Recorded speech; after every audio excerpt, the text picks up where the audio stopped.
against a man popular in the Atlanta nightlife scene. How we lured young women and why it took years for conviction. We're speaking with survivors after the break.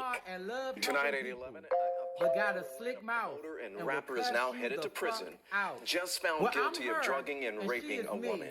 Lawrence and Narity, known as Peso Montana, and a second man, Ryan Savage, you see them here on your screen, were sentenced to 50 years, tried together, and convicted of rape. Tonight, the DeKalb County District Attorney confirms more potential victims have come forward, sharing similar stories of how they were assaulted. 11 Alive's Cody Alcorn has that story tonight. He's live in Atlanta. So, Cody, you say these reported assaults go back more than a decade. Ron, Jennifer, as far back as 2013, Peso Montana and Ryan Savage would lure these women to a home in Stone Mountain by putting online ads for pre-tattoos out there. Well, what they would do next, drug them and sexually assault them. Now tonight, you're about to hear from two women who responded to one of those ads. One of them was drugged, the other sexually assaulted, and we are protecting their identities tonight. I interviewed them over Zoom, and we will not be identifying them. It wasn't about sex. It was more about power or humiliation, or it's deeper than that, because they did it repeatedly.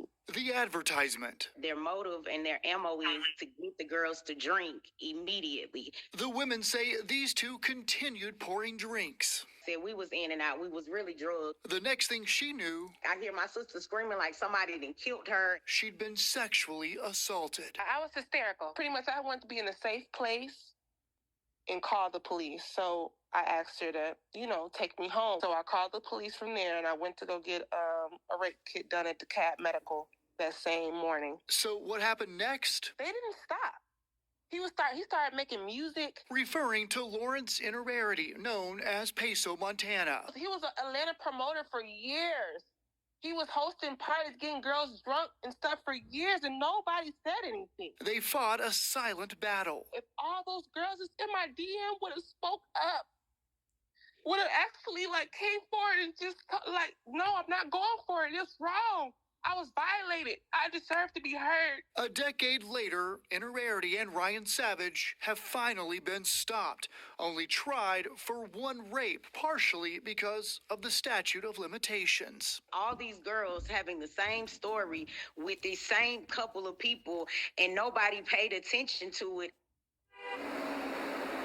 Now, both men were sentenced to life in prison, but will be eligible for parole after 50 years. And what is unknown tonight is just how many victims are out here across metro Atlanta. The two women you just heard from believe there are many, many more victims. As you mentioned, Jennifer and Ron, the DA has reached out to several more. What happens next? We'll soon find out. Of course, if you are a victim of one of these two men, you're asked to contact the DeKalb County Police Department. In Atlanta, Cody Alcorn, 11 Alive News. Yeah, very disturbing allegations. And if there are more victims out there, hopefully they will come forward. Cody, thank you.